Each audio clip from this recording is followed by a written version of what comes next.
बताइए आपकी ट्रेड।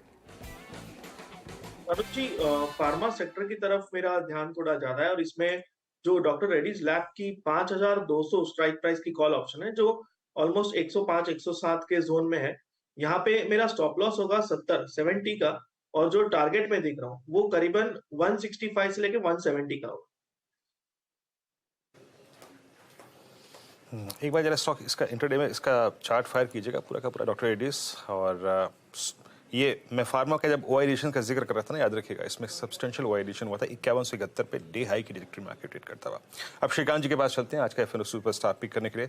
श्रीकांत, क्या पिक करेंगे आप? बिल्कुल। तो देखिए, मुझे लग रहा है कि करंट लेवल्स पे अगर किसी सेक्टर में बहुत ही हाई मोमेंटम है तो वो है मेटल्स। और मेटल्स में कल के एक बड़ी रैली के बाद एक पॉज बना हुआ है, बट अभी भी अगर इसके ऑसिलेटर्स और इसके ओवरऑल ओपन इंटरेस्ट के पोजीशंस को देखें तो मुझे लगता है कि इसमें और कंटिन्यूएशन पैटर्न बनते हुए नजर आएगा। शायद कल के दिन में हम इन सभी स्टॉक्स में एक एक्टिविटी देख सकते हैं तो towards the end current level से मुझे लगता है टाटा स्टील को लॉन्ग करना चाहिए, जो 115 115.5 के करीब ट्रेड कर रहा है। स्टॉप लॉस यहाँ पे रखेंगे एट 112, तो 2-2.5 रुपए का स्टॉप लॉस है, लेकिन टारगेट्स नजर आते हैं 122 और 125 रुपए के। तो करंट लेवल से टाटा स्टील को लॉन्ग करें with a stop loss of 112। Okay, Tata steel को बाय करना है यहाँ पर, ये श्रीकांत की पिक हुई। मानस के पास चलते हैं चार्ट का चमत्कार के लिए। मानस। देखिए, चार्ट का चमत्कार के लिए अनुज जी क्रॉम्पटन पे खरीदारी करने की राय रहेगी। एक बड़ा कंसोलिडेशन देखने को मिला था, लेकिन अब स्टॉक ने एक फ्रेश ब्रेकआउट दिया, 100 मूविंग एवरेज के ऊपर स्टॉक निकला है। तो अब यहाँ पर आपको एक शार्प अप मूव देखने को मिल सकता है, जिसमें शायद 200 मूविंग एवरेज भी टेस्ट हो सकते हैं। तो क्रॉम्पटन पे करंट लेवल्स पे खरीदारी करेंगे। 292 का आपको स्टॉप लॉस लगाना है और 310 तक के टारगेट आप क्रॉम्पटन में देख सकते हैं। ऑप्शन में ट्रेड लेना हो तो 300 वाला कॉल ऑप्शन लिया जा सकता है। 8 रुपए पे ट्रेड हो रहा है। 5 रुपए की स्टॉप लॉस से आप यहाँ पर भी खरीदारी कर सकते हैं और 15 रुपए के टारगेट सेट कर सकते हैं। ओके, क्रॉम्पटन और उसकी 300 की कॉल। मानस जी का व्यू यहाँ पे चार्ट का चमत्कार में। मिड कैप फंड के चलते हैं मयूरेश जी के पास। मयूरेश, क्या पिक कर रहे हैं आप?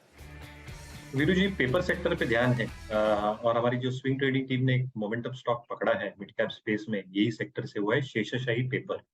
दो तीन चीजें इंटरेस्टिंग हो रही है। एक तो टेक्निकली बहुत स्ट्रांगली प्लेस्ड है ये stock, is what our swing trading team feels. On fundamentals दो चीजें हो रही है। एक, आई थिंक जो कैपेसिटी है बढ़ा रहे हैं, पेपर कैपेसिटी की जो एक इंक्रीज होगी 1,65,000 टन से लेके 2,31,000 टन में, that should be substantial in terms of volume growth. दूसरा, अगर आप देखें जो पल्पिंग कैपेसिटी है ये बढ़ा रहे हैं 1,80,000 टन से 2,50,000 टन पे। तो ये जो लकड़ा बगैस यूज करते हैं, इनकी जो एक बैकवर्ड इंटीग्रेशन होगी, ये जबरदस्त तरीके से मार्जिन्स को सपोर्ट करेंगी as all this capacity start coming through अगले कुछ महीनों में, अगले कुछ क्वार्टर्स में। And that can have a huge incremental impact revenue flow पे। जहां तक नंबर्स का सवाल रहा, पिछले तिमाही में उन्होंने एक अच्छी क्वार्टर पोस्ट की थी in terms of top line, margin और बॉटम लाइन। ईपीएस 19 रुपए 23 पैसे पे आया था कंपेयर टू क्वार्टर 4, जहां पे 18 रुपए 17 पैसे का ईपीएस आया था। ओवरऑल कंसोलिडेटेड ईपीएस 65 रुपए के आसपास आया था। और जैसे ग्रोथ लग रही है ये सेक्टर के लिए, वॉल्यूम और price wise with input cost expected to go down और मार्जिन स्टेबल रहेंगी, कहीं ना कहीं I think bottom line growth भी अच्छी खासी रहनी चाहिए। लेवरेज मैनेजेबल लेवल्स पे है और 2% की डिविडेंड यील्ड है। तो हमें लगता है आई थिंक शेषशाही पेपर एक बहुत अच्छा विकल्प हो सकता है। हम स्टॉप लॉस ये इन्वेस्टमेंट आइडिया के लिए 278 का मान के चल रहे हैं और लक्ष्य 324। क्लियर डिस्क्लेमर, ये स्टॉक रिसर्च नोट तो क्लाइंट्स के पास गई है। मेरी पर्सनल होल्डिंग स्टॉक में बिल्कुल।